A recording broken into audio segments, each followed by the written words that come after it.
Louvado seja o nosso Senhor Jesus Cristo e sua Mãe Maria Santíssima. Para sempre sejam louvados. Algum tempo atrás, eu fui fazer uma formação numa paróquia aqui em Goiânia, e o tema que me foi dado foi sobre o pecado mortal e o pecado e a matéria grave, a matéria do pecado. Num determinado momento, eu gastei mais ou menos uns 5 minutos para a gente tentar, junto com a Assembleia, descobrir qual era o 8º mandamento da lei de Deus.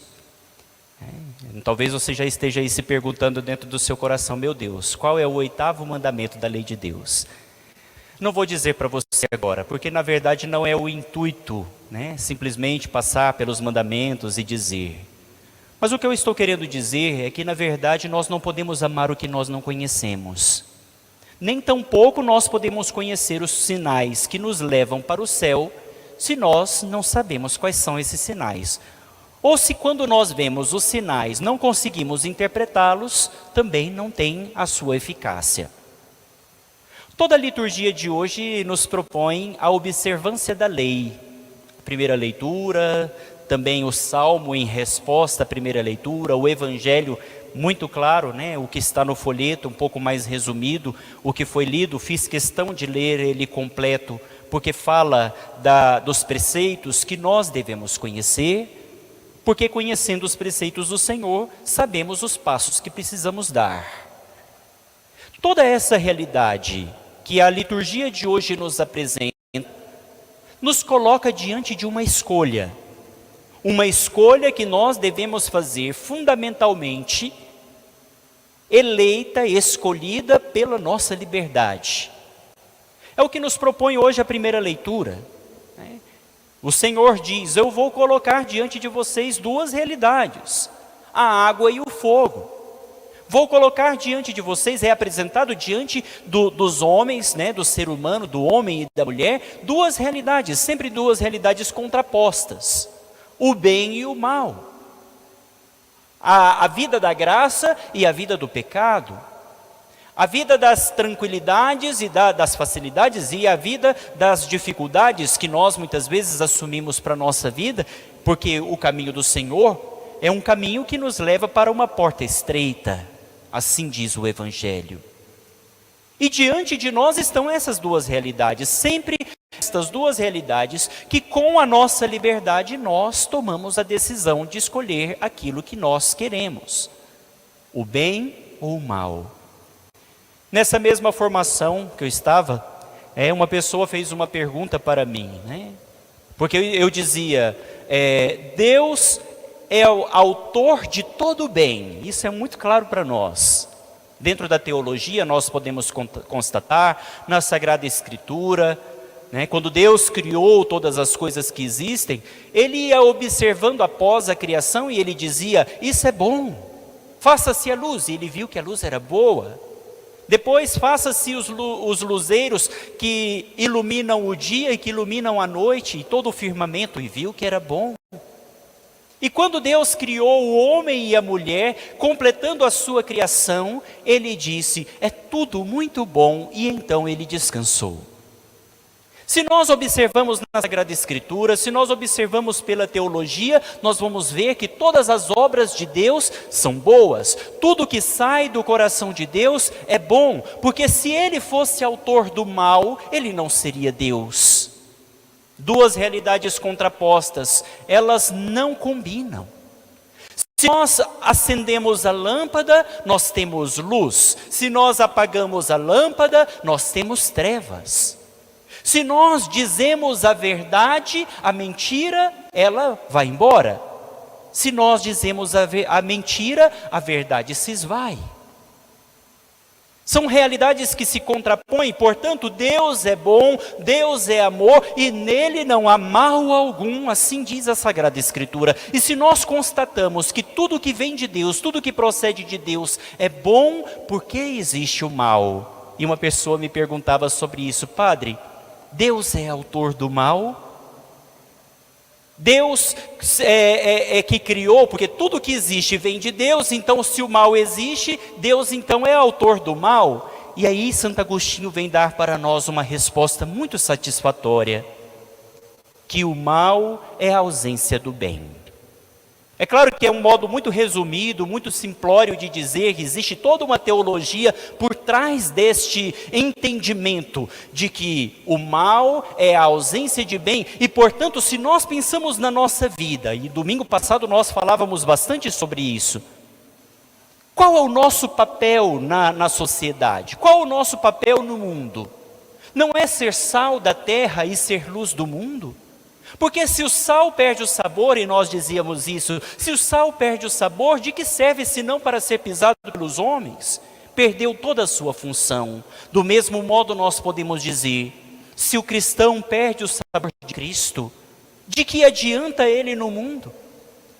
Portanto, na nossa vida deve ser, de fato, iluminado pela graça. A luz de Deus deve ser constantemente uma fonte que ilumina a nossa vida, para que a partir da nossa vida, a nossa sociedade também seja iluminada. O testemunho cristão que nós devemos dar, a vivência dos mandamentos, da palavra de Deus, não simplesmente pelo mandamento, não é um legalismo como muitos viviam na antiguidade. Não é simplesmente um legalismo, mas uma forma de viver com consistência, com coerência, com profundidade de tudo aquilo que o Senhor nos diz dentro do Evangelho. Porque não basta simplesmente evitar externamente aquilo que é mal, meus queridos irmãos e irmãs. Olha o que Jesus fala sobre a questão do adultério. Quando um homem lança, ou de repente a mulher também, não é uma coisa unilateral. Quando um homem ou uma mulher lança um olhar de cobiça para uma pessoa que já está comprometida, já adulterou com ela dentro do seu coração. Porque não é somente o ato conjugal simplesmente, o ato sexual, mas também dentro do nosso coração.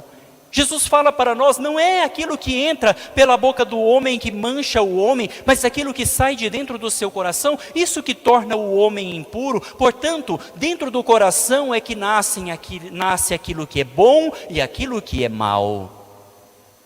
Agora, os mandamentos da lei de Deus são para nós como que luzeiros, são para nós como símbolos, sinais que nos orientam para chegar à verdade.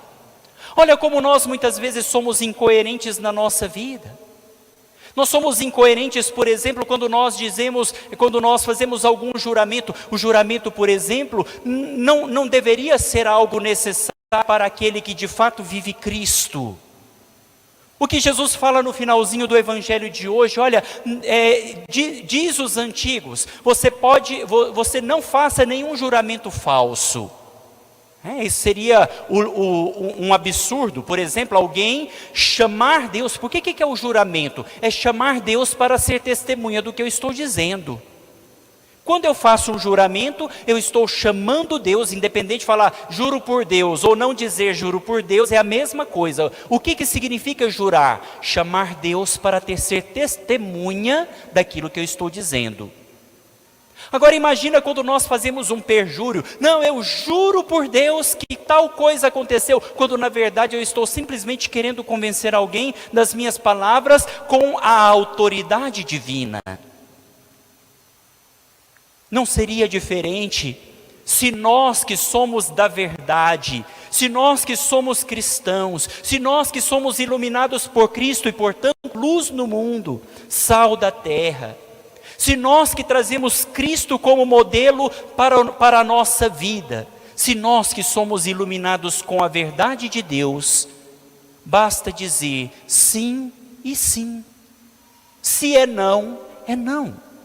Não precisamos jurar chamando Deus como testemunha da nossa palavra, porque a palavra de um verdadeiro cristão já é um juramento, já é testemunhado com a verdade, não pode ser meio termo. O problema é que nós muitas vezes nos acomodamos com as realidades deste mundo. Nós muitas vezes, e principalmente nós, e até existe um ditado muito criticado fora do Brasil, né? É o jeitinho brasileiro. Nós não podemos ir para o céu com o jeitinho brasileiro, meus queridos irmãos. Nós vamos para o céu com o jeito de Cristo encarnado na nossa vida e vivido plenamente. É isso que nos leva para o céu. E por isso nós precisamos ver os mandamentos da lei de Deus como uma realidade que nos aproxima do Senhor. Não podemos amar o que não conhecemos. Portanto, busquemos conhecer profundamente a verdadeira lei que é o próprio Senhor Jesus. Ele é a palavra eterna que se fez homem, habitou no meio de nós. Se queremos ir para o céu, conheçamos o Cristo. Há 2 domingos atrás, no começo do Evangelho segundo São João, no capítulo 5 de São João, não, desculpa, no capítulo 5 de São Mateus, nós ouvimos sobre as bem-aventuranças. E o que são as bem-aventuranças, senão tudo aquilo que foi dito hoje de modo esmiuçado por Jesus, para que pudéssemos ter uma compreensão. Felizes os pobres de espírito, porque deles é o reino dos céus. Bem-aventurados os puros de coração, porque verão a Deus. Bem-aventurados os que são perseguidos por causa da justiça, porque deles é o reino dos céus. Os misericordiosos, porque alcançarão misericórdia. E o que nós temos visto no nosso mundo? Quantas vezes na nossa vida nós nos tornamos fiscais do sagrado?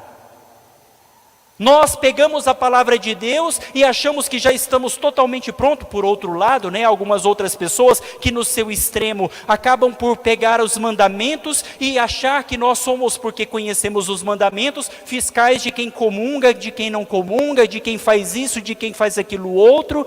Nós não estamos aqui para julgar. Nós estamos aqui para amar, e o amor é aquilo que é a essência de Cristo dentro da nossa vida, o amor com misericórdia.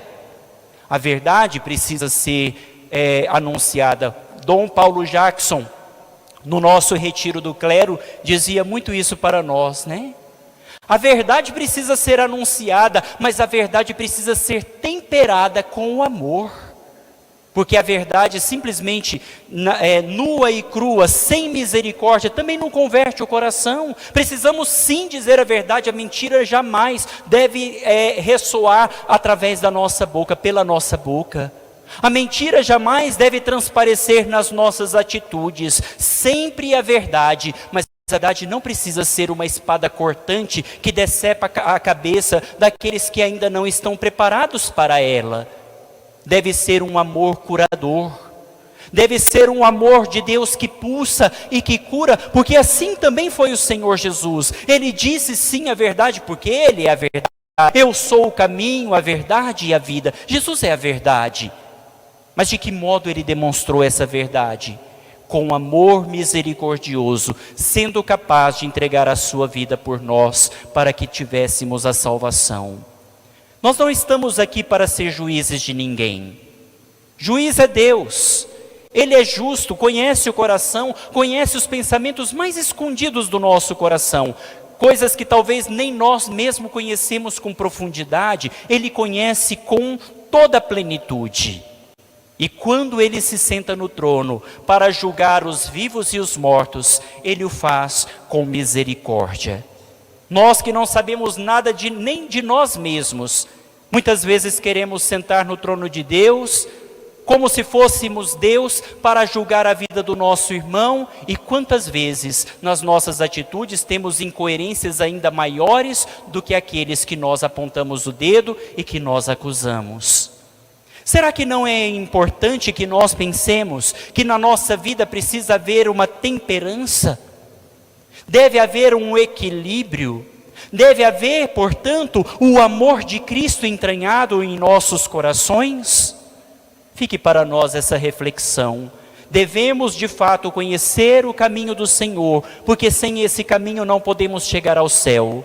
Mas que busquemos abraçar e acompanhar todos aqueles que vêm atrás de nós, como pastores que somos, como homens e mulheres que pelo sacerdócio comum, pelo ministério, pelo munus regio que cada um de nós temos, que é próprio de Cristo e que nós trazemos na nossa vida, possamos guiar os nossos irmãos também para a verdade, com amor, com misericórdia. Louvado seja o nosso Senhor Jesus Cristo. Para sempre seja louvado.